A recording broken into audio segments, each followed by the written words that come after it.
রামায়ণ বিশ্বের আদি মহাকাব্য। 24,000-এরও বেশি শ্লোকে সংস্কৃত ভাষায় রামায়ণ সৃষ্টি করেন আদিকবি মহর্ষি বাল্মীকি। এই তথ্যগুলো আমাদের অনেকেরই জানা, যার বেশিরভাগটাই আমরা আমাদের দাদু, ঠাকুমা, দিদিমা এনাদের কাছ থেকে গল্পের আকারে শুনেছি। কিন্তু এখন তো গল্প পড়া বা গল্প শোনার দিন শেষ। ইবুক আর কেন্ডেলের যুগে বাচ্চারা এখন ডিজিটাল মাধ্যমেই গল্প পড়বে বা শুনবে, সেটাই স্বাভাবিক। তাই যুগের বাস্তব অগ্রগতি মেনে ভাষা ও ভবিষ্যৎ চ্যানেল ডিজিটাল মাধ্যমে আমাদের ভবিষ্যৎ প্রজন্মকে উপহার দিতে চায় আমাদের গর্বের মহাকাব্যের এক যুগোপযোগী আপাত সহজবোধ্য রূপ, যা মূল বাল্মীকি রামায়ণকেই গল্পের আকারে বলার চেষ্টা করা হয়েছে। তবে শুধু রামায়ণের গল্প নয়, রামায়ণের অনুষঙ্গে আরও যে পৌরাণিক চরিত্ররা এসেছেন তাদের সকলেরই চিত্রায়ন করার এখানে চেষ্টা করব। আগের পর্বে আমরা শুনেছি কুম্ভকর্ণ বধ হয়েছেন। কুম্ভকর্ণ বধের খবরে জ্ঞান হারালেন রাবণ। পরিবারের সবাই কাঁদতে লাগলেন।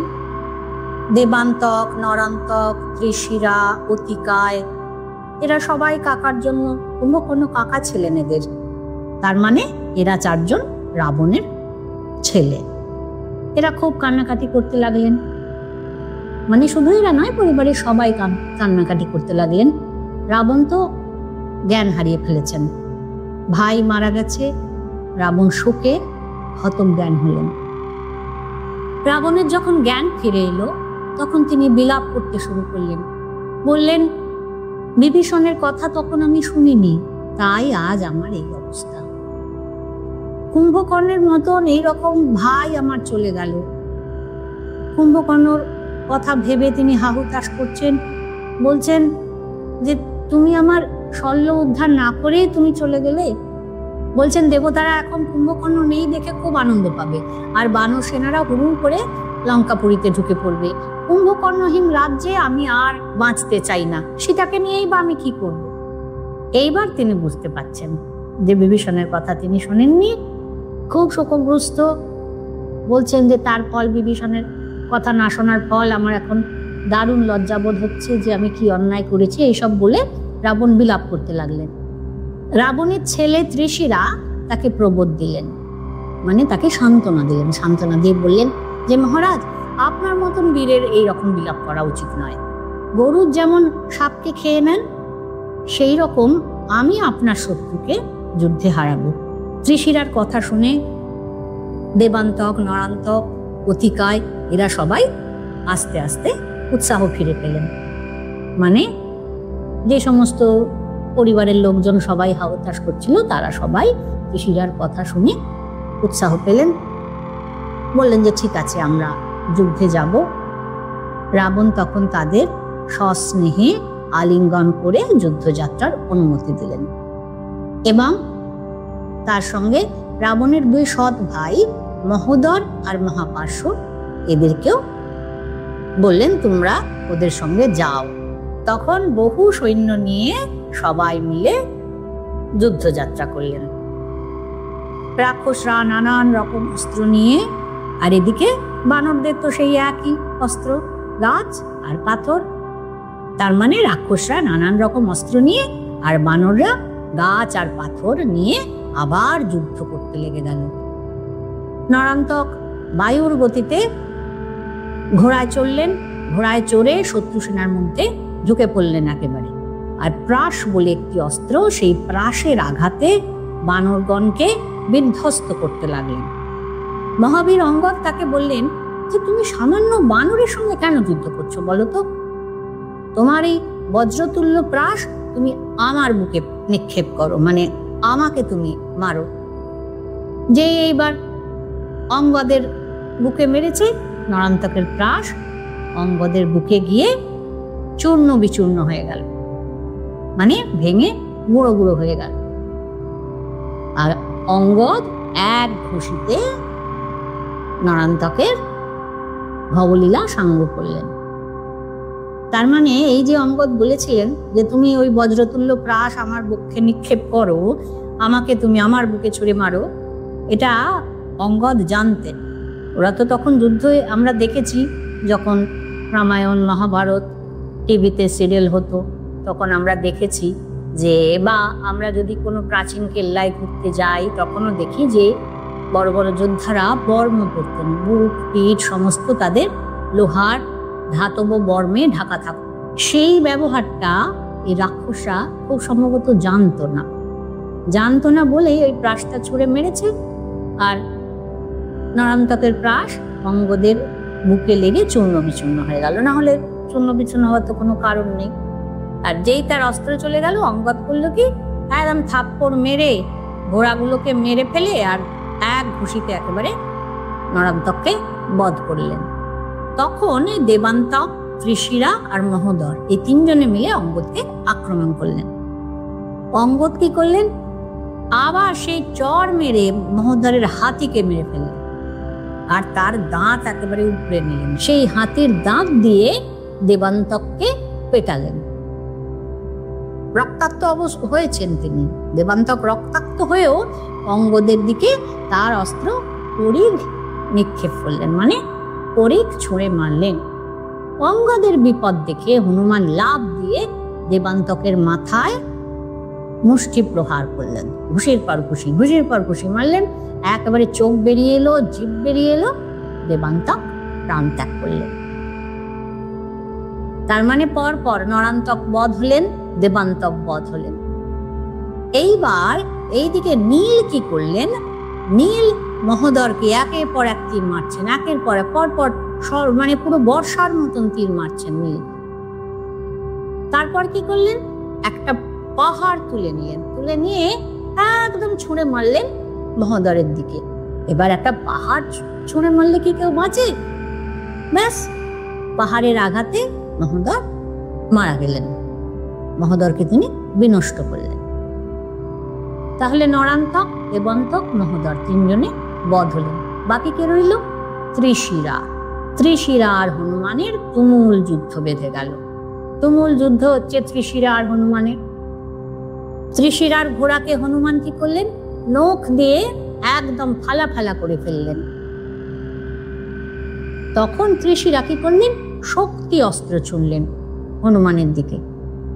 হনুমানও তো রাগে গর্জাতে শক্তি অস্ত্রকে ভেঙে ফেললেন তিনি। তখন আবার ত্রিশিরা আরো রেগে গেলেন, গিয়ে তিনি খড়গ ছুঁড়ে মারল। তখন কি করলেন হনুমান, ওই খড়গটাই কেড়ে নিয়ে সেই খড়গের আঘাতে তিনি তার মুন্ড কেটে ফেললেন। মানে মুন্ড, ত্রিশিরা তার তিনখানা মুন্ড ছিল। রাবণের যেমন আমরা জানি দশানন, তার 10টা মাথা, এই ত্রিশিরার 3টে মাথা ছিল। এক খড়গের আঘাতে তিনি 3টে মাথাই কেটে ফেললেন। ত্রিশিরা বধ হল। মহাপার্শ্ব কি করলেন, লোহার একটা গদা নিয়ে ঋষভের বুকে আঘাত করলেন। মহাবীর ঋষভের মুখ ফুঁড়ে রক্ত বেরিয়ে এলো। লোহার গদা দিয়ে মেরেছে, একদম বুক ফেটে রক্ত বেরোতে শুরু করলো। কিছুক্ষণ পর তার আবার জ্ঞান ফিরল। জ্ঞান ফেরাতে তিনি মহাপার্শ্বর গদাটা কেড়ে নিলেন। ওই একই মহাপার্শ্বের গদা কেড়ে নিয়ে সেই তার মহাপার্শ্বের গদার আঘাতেই মহাপার্শ্বকে একেবারে চূর্ণ বিচূর্ণ করে দিলেন। মহাপার্শ্ব বধ হল। সবাই চলে গেলেন, সবাই জমালয়ে। নরান্তক, দেবান্তক, মহোদর, ত্রিশিরা, মহাপার্শ্ব, 3 ভাই 2 কাকা চলে গেলেন। এইবার অতিকায় চললেন যুদ্ধে। অতিকায় নামটা, কায় মানে হলো কায়া, বিরাট, কায়া মানে চেহারা, বিরাট চেহারা, অতিকায়। এই অতিকায়কে আসতে দেখে রাম অবাক। রাম বিভীষণকে বললেন যে কে আসছে, এরকম পর্বতের মতন একজন ধনুর্ধরের চেহারা, বিশাল বাহিনী, বিশাল রথ নিয়ে আসছেন, ইনি কে? বিভীষণ বললেন, ইনি রাবণ পুত্র অতিকায়, সর্ব অস্ত্র বিশারদ, হস্তি অশ্ব মানে ঘোড়া হাতি সব চালনায় তিনি বিশারদ। ইনি রাবণ আর ধান্য মালিনীর ছেলে অতিকায়। ইনি দেবাসুরেরও অবদ্ধ। একে এক্ষুনি মারুন, নইলে তিনি এক্ষুনি কিন্তু বানর সেনা ধ্বংস করে দেবেন। এইবার তো লক্ষণের সঙ্গে অতিকায়ের খুব লড়াই হতে লাগলো। লক্ষণের সব অস্ত্র ফিরে এলো অতিকায়ের দুর্ভেদ্য বর্ম থেকে। তখন তিনি কি করলেন? লক্ষণ পবনের সঙ্গে পরামর্শ করলেন। অতিকায় তো খুব যুদ্ধ হচ্ছে, আর অতিকায় বলছেন যে আমি ধনুর্বাণ হাতে করে রথে রয়েছি, সেসব সামান্য জনের সঙ্গে সবাইকে ফটাফট মারছে, আর বলছে সব সামান্য জনের সঙ্গে আমি যুদ্ধ করবো না। যার শক্তি আছে, উদ্যম আছে, সে এসব আমার সঙ্গে করতে পারে। লক্ষণকেও বলছে যে সৌমিত্রী, তুমি বালক, তোমার যুদ্ধে অভিজ্ঞতা নেই, ফিরে যাও। লক্ষণ উত্তর দিলেন যে শুধু কথায় তো বীরত্ব প্রকাশ হয় না, ধনুর্বাণ নিয়ে তোমার সামনে রইলাম, তুমি নিজের বিক্রম দেখাও। ব্রহ্মা অতিকায়কে একটি অভেদ্য কবচ দিয়েছিলেন। অতিকায় আর লক্ষণের যখন পরস্পর যুদ্ধ হচ্ছে, সবাই দেখতে এসেছে সে ভীষণ যুদ্ধ। অতিকায়ের ওই অভেদ্য বর্ম, আগেই বললাম যে পবনদেব বললেন লক্ষণকে যে ওই যে দেখছো সব বাণ ফিরে ফিরে আসছে, ব্রহ্মা দিয়েছিলেন ওই অভেদ্য কবচ। সুতরাং তুমি ব্রহ্মাস্ত্র ছাড়া অন্য কোনো অস্ত্রে এর কিচ্ছু করতে পারবে না। তখন বাধ্য হয়ে লক্ষণ কি করলেন? তিনি ব্রহ্মাস্ত্র প্রয়োগ করলেন অতিকায়ের প্রতি। শত চেষ্টা করেও অতিকায় তা আটকাতে পারলেন না। অনেক চেষ্টা করলেন, গদা, কুঠার, শূল, স্বর, কিন্তু কিছুতেই ব্রহ্মাস্ত্র খণ্ডন করতে পারলেন না। সব বাধা তার ব্যর্থ হলো। অতিকায়ের সেই মুকুট শোভিত মাথা লুটিয়ে পড়ল লঙ্কার রক্তাক্ত মাটিতে। এইভাবে যারা যারা গিয়েছিলেন, রাবণ যাদের যাদের পাঠিয়েছিলেন, সবাই মৃত। রাবণের কাছে খবর এলো, দেবান্তক, ত্রিশিরা, অতিকায় প্রভৃতি সবাই মারা গিয়েছে। রাবণ আবার অধিক শোকে কাতর হয়ে পড়লেন, ভীষণ শোকগ্রস্ত। রাবণ ভাবতেই পারছেন না, যাদের যাদের পাঠাচ্ছে সবাই মারা গিয়েছে, আর কেউ নেই, ইন্দ্রজিৎ ছাড়া মোটামুটি আর কেউ নেই। ইন্দ্রজিতের আরেক নাম ছিল মেঘনাদ। রাবণ এবং তার প্রধানা মহিষী মন্দোদরীর বীরশ্রেষ্ঠ ছেলে ছিলেন মেঘনাদ, ইন্দ্রজিতের পরিচয়। আমরা এবার একটুখানি নিয়ে আগে। জন্মের সময় মেঘের গর্জনের মতন শব্দ করে তিনি কেঁদেছিলেন, তাই তার নাম মেঘনাদ। আবার তিনি মেঘের আড়াল থেকে যুদ্ধ করতে পারতেন, সেই জন্য তার মেঘনাদ নাম। দেবরাজ ইন্দ্রকে যুদ্ধে হারিয়ে তিনি বন্দী করেছিলেন, বন্দী করে লঙ্কায় নিয়ে এসেছিলেন, তাই তার নাম ইন্দ্রজিৎ। দৈত্যগুরু শুক্রাচার্যের তত্ত্বাবধানে নিকুম্ভিলা উপবনে সপ্তযজ্ঞ করেছিলেন তিনি, 7 বার যজ্ঞ করেছিলেন। করে তিনি শিবের বরে প্রচুর অস্ত্রশস্ত্র লাভ করেছিলেন আর দিব্য রথ লাভ করেন। মহামায়ার আরাধনা করে মায়াবল লাভ করেছিলেন তিনি। ওই মায়াবলের জন্যই তিনি আড়াল থেকে যুদ্ধ করতে পারতেন। ইন্দ্রকে বন্দী করে লঙ্কায় তিনি নিয়ে এসেছিলেন। তখন দেবতাদের সঙ্গে ব্রহ্মাও এলেন ইন্দ্রকে ছাড়িয়ে নিয়ে যেতে। তখন মেঘনাদ ইন্দ্রের মুক্তির বিনিময়ে ব্রহ্মার কাছে অমরত্বের বর চাইলেন। ব্রহ্মা এতে রাজি হলেন না। মেঘনাদ বললেন, বেশ, তাহলে এই বর দিন যে যুদ্ধযাত্রার আগে আমি যখন অগ্নির উপাসনা করব, তখন অগ্নি থেকে এক দিব্য রথ বেরিয়ে আসবে, এবং সেই দিব্য রথে আমি যতক্ষণ অবস্থান করব ততক্ষণ আমি অবদ্ধ থাকব। ব্রহ্মা দেখলেন ইন্দ্রকে তো মুক্ত করতেই হবে, অবস্থা তিনি এতেই রাজি হয়ে গেলেন।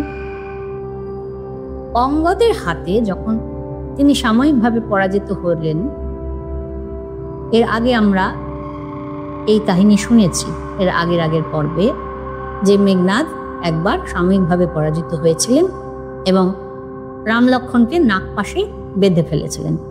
গরুর এসে এই দুই ভাইকে মুক্ত করেন, রাম লক্ষণকে মুক্ত করেন, এই কাহিনী আমরা শুনেছি। তারপর আবার তার বাণে রাম লক্ষণ চেতনা হারান। এটা আমরা এবার শুনব। যাই হোক, মেঘনাদ বীরশ্রেষ্ঠ ছিলেন। মেঘনাদের বাবা মা ইত্যাদি পরিচয় কি করে তিনি মেঘনাদ নাম তার হলো, এই কাহিনী আমরা একটু শুনলাম। এবার আমরা আবার ফিরে যাব যুদ্ধক্ষেত্রে। লঙ্কাপুরীতে রাবণকে সান্ত্বনা দিচ্ছেন ইন্দ্রজিৎ। তিনি প্রতিজ্ঞা করলেন, তিনি বাবাকে বললেন যে আমি আজ রাম লক্ষ্মণকে বধ করব। আমি জীবিত থাকতে পিতা আপনি শোক করবেন না। পুরুষকার আর দৈবের উপর নির্ভর করে আমি প্রতিজ্ঞা করছি, আমি আজই রাম আর লক্ষ্মণকে অব্যর্থ স্বরে বিনষ্ট করব। এটা তিনি বাবাকে প্রতিজ্ঞা করে বলে গেলেন। এইবার বায়ুতুল্য দ্রুতগামী রথে ইন্দ্রজিৎ যাত্রা করলেন। হাতি, ঘোড়া, বাঘ, সিংহ, শিয়াল এরকম সমস্ত বিভিন্ন বাহন নিয়ে বহু রাক্ষস তার সঙ্গে চলল। আর বায়ুর গতিতে ছোটা রথে যুদ্ধভূমির দিকে চললেন ইন্দ্রজিৎ। আবার কোথাও কোথাও বলা হয় যে নিকুম্ভিলা যজ্ঞাগারে। যাই হোক, ইন্দ্রজিৎ রথের চারিদিকে সেনাকে নিয়ে এলেন। সেনাদের নিয়ে এসে তিনি যজ্ঞ করতে বসলেন। অত্যন্ত ভক্তি ভরে তিনি হোম আরম্ভ করলেন। কবি, লাজ, লাজ মানে খই, মালা, সমিধ, লাল তার বসন মানে তিনি যেটা পরে আছেন সেই সময় লাল রঙের বসন পরে তিনি যজ্ঞের বিভিন্ন উপাচার নিয়ে হোম করতে শুরু করলেন। একটি কৃষ্ণবর্ণ সজীব ছাগ মানে ছোট একটি জ্যান্ত ছাগল আহুতি দিলেন আগুন। কালো রঙের একটা জ্যান্ত ছোট্ট একটা ছাগল আহুতি দিলেন। হোমকুণ্ড থেকে ধোঁয়া আস্তে আস্তে বেরোচ্ছে এবং বিভিন্ন জয়সূচক নানা লক্ষণ দেখা গেল। স্বয়ং মূর্তিমান পাবক অর্থাৎ অগ্নি স্বয়ং এসে দক্ষিণাবর্ত শিখায় হবি গ্রহণ করলেন। ব্রাহ্ম মন্ত্র বিশারদ ইন্দ্রজিৎ তার ধনু, রথ সমস্ত যুদ্ধের উপকরণ মন্ত্রসিদ্ধ করে নিলেন। অর্থাৎ যজ্ঞ করে তিনি সিদ্ধি লাভ করলেন। করে এইবার ইন্দ্রজিৎ ধ্বজ পতাকা শোভিত অশ্ব, রথ, নানা অস্ত্র সমন্বিত রাক্ষসরা চারিদিকে রয়েছেন তাদেরকে যুদ্ধের আদেশ দিলেন। আর তিনি নালিক, নারাজ, গদা, মুসল এই সমস্ত দিয়ে বানরদের বধ করতে লাগলেন। আর বানররা তো রামের জন্য জীবন উৎসর্গ করে দিয়েছে। জীবনের মায়া ত্যাগ করে তারা শিলা আর গাছ এই নিয়ে যথাসাধ্য প্রতিরোধের চেষ্টা করলেন। ইন্দ্রজিৎ তো আগেই বলেছি তিনি মায়াবী ছিলেন। তিনি অদৃশ্য হয়েও যুদ্ধ করতে পারতেন। তিনি অদৃশ্য থেকে একদম বৃষ্টির মতন স্বর্নিক্ষেপ করতে লাগলেন, তীর চালাতে লাগলেন। আর বানররা দেখতে পাচ্ছে না কোথা দিয়ে চারিদিক থেকে সব সুর এসে পড়ছে। এইভাবে তারা তো আর পেরে উঠছে না। বানররা প্রতিরোধের চেষ্টা করছেন কিন্তু আর্তরব করতে করতে, চিৎকার করতে করতে তারা মাটিতে পড়ে যাচ্ছে। এই হলো যুদ্ধক্ষেত্রের চিত্র। মন্ত্রসিদ্ধ প্রাস, তুল, তীক্ষ্ণ বাণ এইসবে হনুমান, সুগ্রীব, অঙ্গদ, জাম্ববান, সুসেন সমস্ত মুখ্য যারা বানর সেনাদের সবাইকে বিদ্ধ করে রাম লক্ষ্মণের প্রতি তিনি স্বর্নিক্ষেপ করছেন। এবার ৬৭ কোটি বানর সংহার করলেন। ভাবা যায় না কত বাঁদর ছিল তখন। এইবার রাম লক্ষ্মণকে বললেন যে লক্ষ্মণ, মনে হচ্ছে ব্রহ্মাস্ত্রই প্রয়োগ করেছেন যোদ্ধা। মহাবীর বানররা সব অচেতন হয়ে পড়ে আছে, আমরাও মৃতবধ করে থাকি। ইন্দ্রজিৎ বিজয়ী হয়ে ফিরে যাক, কারণ বুঝতে পারছে যে একে যুদ্ধে বধ করা অসম্ভব। রামচন্দ্র খুব তীক্ষ্ণ বুদ্ধি ছিল তার, বুঝতে পারছেন যে উনি তো ব্রহ্মার বর পেয়েছেন, তিনি আড়াল থেকে যুদ্ধ করছেন, একে আর আমরা কিছু করতে পারবো না, এ আমাদের সহ্য করতেই হবে। আমরা চুপচাপ করে থাকি, ইন্দ্রজিৎ মনে করবে যে তিনি জয়ী হয়েছেন, তিনি ফিরে যাবেন। রাম লক্ষ্মণ তাই করলেন। মানব সেনাকে বিষাদে ডুবে যেতে দেখে ইন্দ্রজিৎ বাবার কাছে ফিরে গেল। ইন্দ্রজিৎ ভাবলো যে বিজয়ী হয়েছে, রাবণকে গিয়ে সুখবর দিলেন। এদিকে এরা তো অস্ত্রে মোহাচ্ছন্ন হয়ে পড়ে আছে, রাম লক্ষ্মণ মরে তো নি, দেখা যাক কি হয়। এইবার রাম লক্ষ্মণ ওই রকম অচেতন হয়ে পড়ে আছে, সুগ্রীব, নীল, অঙ্গদ এরা সবাই এরকম অচেতন। বিভীষণ এসেছে। বিভীষণ সবাইকে বলছে যে তোমরা ভয় পেও না, ইন্দ্রজিৎ অমোঘ অস্ত্র দিয়েছে ঠিকই, কিন্তু তারই মান রক্ষার জন্য রাম লক্ষ্মণ বিবশ হয়েছেন, মানে অজ্ঞান অচেতন হয়ে আছেন।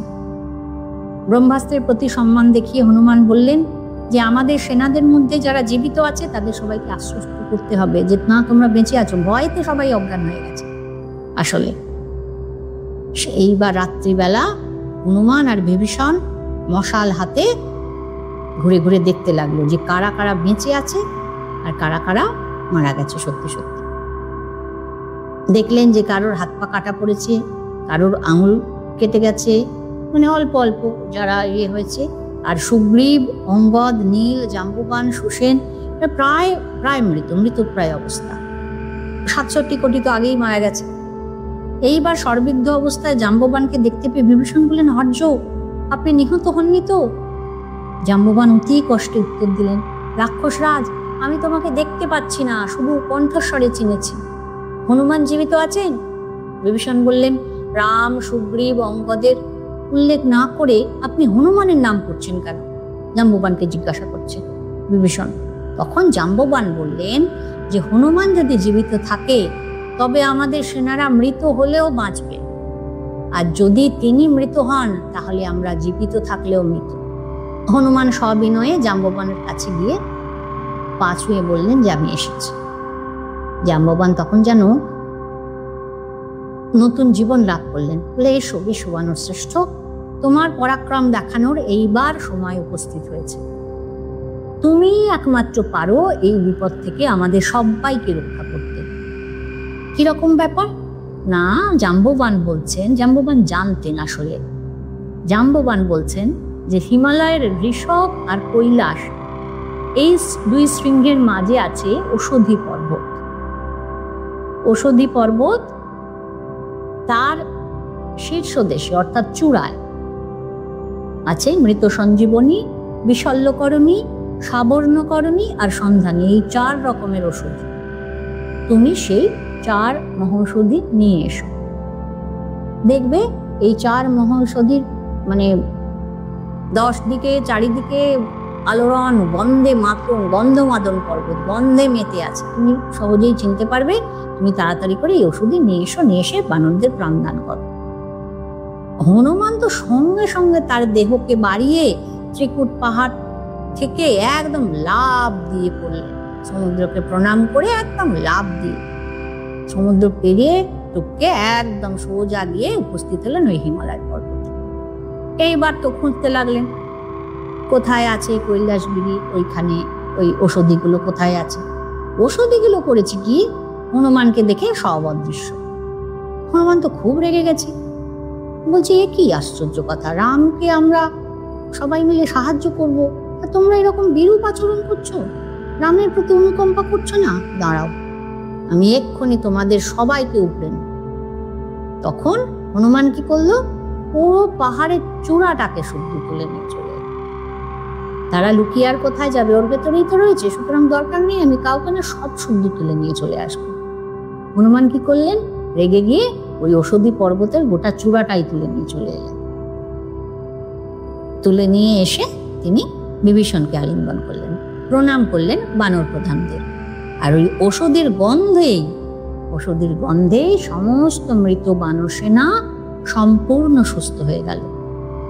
যেমন ভাবে ঘুম থেকে মানুষ জেগে ওঠে, সেইভাবে সমস্ত মৃত বানর সেনা ঔষধির গন্ধে আবার জেগে উঠল। মনে হচ্ছে যেন সবাই এতক্ষণ ঘুমোচ্ছিল। তারপর হনুমান ঔষধি পর্বত আবার যথাস্থানে রেখে দিয়ে রামের কাছে ফিরে এলেন। বীর রাক্ষসদের বেশিরভাগই নিহত হয়েছে।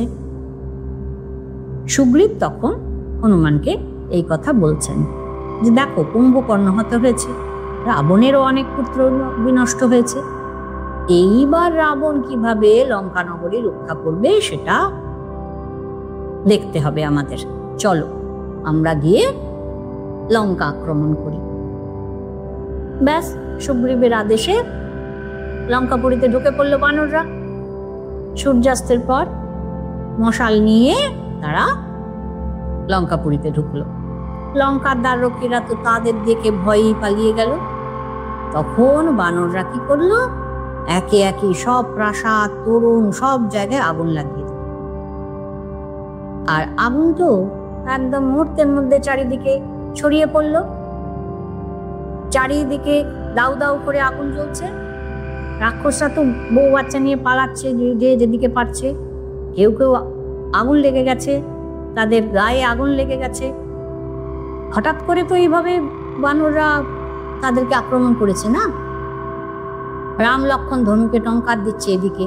সুগ্রীব বানরদের আজ্ঞা দিলেন যে তোমরা যাও, লঙ্কা নগরীর দরজার দিকে যারা যুদ্ধ করবে তারা চলে যাও, ওইখানে দাঁড়িয়ে লঙ্কা নগরীর দরজায় দাঁড়িয়ে যুদ্ধ করো। যে পালাবে সে রাজদ্রোহী, তোমরা তাকে বধ করবে, মানে লঙ্কা দিয়ে কাউকে পালাতে দেবে না। এইবার মশাল নিয়ে বানররা সব লঙ্কার দরজায় দাঁড়িয়ে আছে দেখে রাবণ কুম্ভকর্ণের ছেলে কুম্ভ আর নিকুম্ভকে যুদ্ধ করতে পাঠালেন। যুদ্ধ করতে মানে লঙ্কার দ্বার রক্ষা করতে পাঠালেন। আর তার সঙ্গে কারা গেলেন? জুপাক্ষ, শনিতাক্ষ, রজঙ্ঘ, কম্পন, এই সমস্ত রাক্ষস বীররা তার সঙ্গে গেলেন। অঙ্গদ কম্পনকে আবার সেই শিলা দিয়ে পাথর ছুঁড়ে ছুঁড়ে মারতে লাগলেন। পাথর ছুঁড়ে মেরেই ফেললেন অঙ্গদ কম্পনকে। তখন শনিতাক্ষ এলো। শনিতাক্ষ যুদ্ধ করতে লাগলো অঙ্গদের সঙ্গে। শনিতাক্ষকে বাঁচাতে জুপাক্ষ আর প্রজঙ্গ ছুটে এলো। অঙ্গদের ঘুষিতে প্রজঙ্গের মাথা গড়িয়ে গেল। প্রজঙ্গ তার মানে মারা গেল। আর কে এসেছিল অঙ্গদের সাহায্য করতে? তার দুই ভাগ্নে মৈন্দ আর দিদবিদ। এই মৈন্দ আর দিদবিদ এরা অঙ্গদকে সাহায্য করতে এসেছে, আবার তাদেরকেও ধরেছে। দিদবিদ তো শনিতাক্ষকে নখ দিয়েই আঁচড়ে ফেললো, অর্থাৎ দিদবিদই শনিতাক্ষকে মারলো, নখ দিয়ে আঁচড়ে ফেলে মাটিতে ফেলে পিষে মেরে ফেললো। আর জুপাক্ষ মৈন্দের হাতে মারা গেল। জুপাক্ষর সঙ্গে মৈন্দের লড়াই হলো, মৈন্দের হাতে জুপাক্ষ মারা গেল। তাহলে বাকি কে রইল? কম্পন মারা গেল, প্রজঙ্গ, শনিতাক্ষ, জুপাক্ষ সবাই মারা গেল। বাকি কে রইল? কুম্ভ, নিকুম্ভ। এই দুজনের দ্বাররক্ষী ছিল। কুম্ভ এবার লড়াই করছে অঙ্গদের সঙ্গে। রাক্ষসদের আশ্বাস দিচ্ছে যে তোমরা কোনো ভয় পেও না, তীর চালাচ্ছি আমি। তার তীরে ক্ষতবিক্ষত হয়ে গেলেন অঙ্গদ। এবার তো খুব তেজস্বী। সুগ্রীব তখন কুম্ভকে বললেন যে তোমার নিক্ষিপ্ত বাণের বেগ অতি অদ্ভুত। কুম্ভ ছিল কুম্ভকর্ণের ছেলে, তাই জন্য সুগ্রীব বলছেন যে তোমার বাবা কুম্ভকর্ণের মতনই তুমি বলবান, কিন্তু তুমি খুবই ক্লান্ত। এই অবস্থায় তোমায় মারলে লোকে আমায় নিন্দে করবে। তুমি বিশ্রাম করে এসো, তারপর আমার শক্তির পরীক্ষা দেবো আমরা। দুজনে শক্তি পরীক্ষা হবে, অর্থাৎ লড়াই হবে। যাও, তুমি বিশ্রাম করে এসো। এই কথা শুনে তো কুম্ভ ভীষণ রেগে গেল। রেগে গিয়ে সুগ্রীবকে দুহাতে একদম জড়িয়ে ধরল। সুগ্রীবও কিছু করেনি। সুগ্রীব কুম্ভকে ছুঁড়ে ফেলে দিল সমুদ্রে। জল থেকে উঠে সুগ্রীবের বুকে এক প্রচন্ড ঘুষি বসিয়ে দিলেন কুম্ভ। সুগ্রীব আর কি করবে? সুগ্রীব রক্তাক্ত দেহে উঠে বজ্রের মতন ঘুষি মেরে কুম্ভের বক্ষ চূর্ণ করলেন, অর্থাৎ কুম্ভকে নিহত করলেন। ভাইকে নিহত হতে দেখে নিকুম্ভ পরিঘ বলে একটি অস্ত্র একদম মাথার উপর বনবন করে ঘুরিয়ে যুদ্ধ করতে এলেন। হনুমানকে সামনে পেলেন তিনি। হনুমানকে সামনে পেয়ে তার বুকে মারলেন পরিঘ। পরিঘ চূর্ণ হয়ে গেল। আর হনুমানের ঘুষিতে নিকুম্ভের বুক থেকে রক্তের ফোয়ারা ছুটল। ওই অবস্থাতেই নিকুম্ভ হনুমানকে ধরে নিয়ে চললেন লঙ্কার রাজপ্রাসাদের দিকে। অর্থাৎ দেখা যাচ্ছে যে রাক্ষস বীররাও যথেষ্ট বীর ছিলেন তারা, কিন্তু হনুমান তো যে সে বানর নন। তিনি কি করলেন? নিকুম্ভকে মাটিতে ফেলে দিলেন। মাটিতে ফেলে নিকুম্ভের বুকের উপর বসে দু হাতে নিকুম্ভের মুন্ডুটা ছিঁড়ে ফেললেন। এতটাই তিনি শক্তিশালী ছিলেন। এইবার খরের ছেলে মকরাক্ষ, তাকে ডেকে রাবণ বললেন যে বৎস, তুমি যাও, সেনাবাহিনী নিয়ে যুদ্ধক্ষেত্রে যাও, গিয়ে রাম লক্ষ্মণ আর বানরগণকে বধ করে এসো। মকরাক্ষ খুব উৎসাহ পেলেন। মহা উৎসাহে বিভিন্ন অস্ত্র শস্ত্র সৈন্য বাহিনী নিয়ে তিনি যুদ্ধক্ষেত্রে গেলেন। যুদ্ধক্ষেত্রে গিয়ে প্রথমেই তো বানের আঘাতে বিভিন্ন বানরদের বাবার মৃত্যুর প্রতিশোধ নেবে না, একদম বানরদের নিঃশেষে বধ করতে লাগলেন। এইবার তিনি রামকে বলছেন যে আজ আমার সঙ্গে তোমার দ্বন্দ্বযুদ্ধ হবে, আমি তোমার প্রাণ নিতে এসেছি। তুমি দণ্ডকারণ্যে আমার বাবাকে বধ করেছিলে, এইবার দেখো কি ভাগ্যক্রমে তুমি আমার সামনে এসেছো। যেমন ভাবে সিংহ হরিণ ধরে, ঠিক তেমনি ভাবে আমি তোমাকে চাই। যেমন ভাবে হোক, অস্ত্র গদা বাহু যাতে ইচ্ছে তুমি যুদ্ধ করো। রাম তখন হাসছেন, হেসে বলছেন যে বৃথা তুমি গর্ব করছো, বাক্য বলে তো আর যুদ্ধ করা যায় না। দণ্ডক বনে তোমার পিতা, দূষণ, ত্রিশিরা, আরো 14,000 রাক্ষস আমার হাতে নিহত হয়েছে। দেখো না তোমার আজকে কি অবস্থা করিয়ে। এই মানে দুজনের আর কি ঘোর যুদ্ধ। প্রথমে মুখে মুখে ভোকাল টনিক দিয়ে শুরু হলো, তারপরে ঘোর দ্বন্দ্বযুদ্ধ হতে লাগলো। রামচন্দ্র সরাঘাতে মকরাক্ষের ধনুক, রথ, ঘোড়া সব নষ্ট করলেন। এইবার মকরাক্ষ মাটিতে নেমে এলেন। রুদ্র মানে শিব তাকে একটি মহাশূল দিয়েছিলেন, সেইটি নিয়ে রামচন্দ্র 4টে তীর মেরে পুরো শূলটা খণ্ড খণ্ড করে দিয়ে পাবকাস্ত্র, পাবক মানে আগুন, পাবকাস্ত্র তার দিকে ছুড়লেন। মকরাক্ষ নিহত হলেন। আস্তে আস্তে রাবণের সেনাবাহিনীর বীর যোদ্ধারা সকলেই প্রায় নিহত হলেন। যদি কারো রামায়ণের এই গল্পগুলো শুনতে ভালো লাগে তাহলে চ্যানেলটাকে সাবস্ক্রাইব করবেন আর ভিডিওটাতে লাইক করবেন, ভিডিওটা শেয়ার করবেন।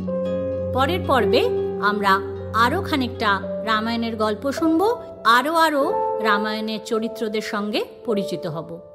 আমি তানিয়া আবার আসবো রামায়ণের গল্প আর রামায়ণের চরিত্রদের নিয়ে।